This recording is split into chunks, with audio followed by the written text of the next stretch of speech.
Hey everyone, this is David Brown with the migration update for May 23rd, 2023 from the Braddock Bay Hawk Watch.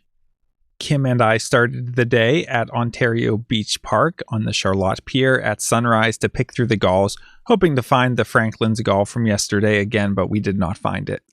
But it was a beautiful morning with a nice sunrise. After that, we made a stop at the West Spit, but it wasn't that noteworthy, so I'll skip that. Here we have the view from Braddock Bay Park in the morning. You can see it was another sunny day. However, throughout the day, there was a high layer of haze moving in. These are from the wildfires out in Alberta, Canada. And the winds today were somewhat light and variable, but they were mostly out of the east and northeast. So overall, an unfavorable wind. So not a whole lot of migration today, especially as we're coming up into the last week of the season. Things are starting to slow down. Here's a barn swallow perching on the platform, and we have a lot of barn swallows hanging around. Here's a common grackle down in the grass in front of the platform, and I like how glossy they look. And speaking of things that are glossy, I had to make a quick run during the middle of the day over to Hogan Point Road because Pat Martin had found 3 Glossy Ibis over there. So really cool birds in breeding plumage.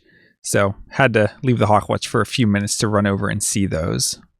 When I got back, there was all kinds of strange things happening.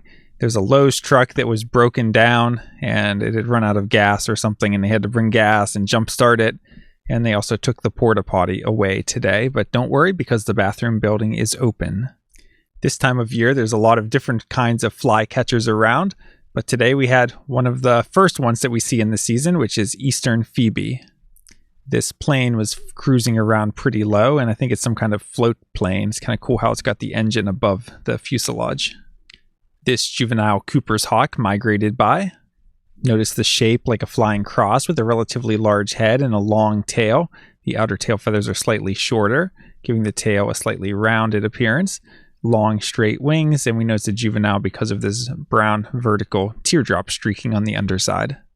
And here's a turkey vulture that had kind of a cool molt pattern with missing the feathers in the wings and then missing the center part of the tail. Here's the local adult Cooper's hawk chasing a turkey vulture away from the nest. And here's one more look at a turkey vulture. Taking a quick look at the eBird list, starting at the morning at Ontario Beach and Charlotte Pier, we had 21 species. At the West Spit, we had 51 species. At the Hawk Watch, we had 47 species. I just did a non-complete list for the 3 Glossy Ibis at Hogan Point. And at the end of the day, Mike Tetlow covered the watch for me while I ran back over to the Charlotte Pier where there was a laughing gull. So we thought we had laughing gulls earlier this week, and it turned out to be Franklin's gull. So nice to run over to there and finally get an actual laughing gull. So now I've had both Franklin and laughing.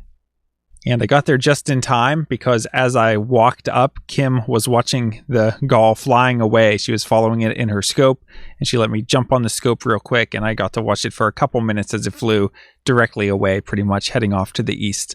So unfortunately, someone showed up after that and did not get to see it, but it seems like these birds are wandering around and might show up there again soon.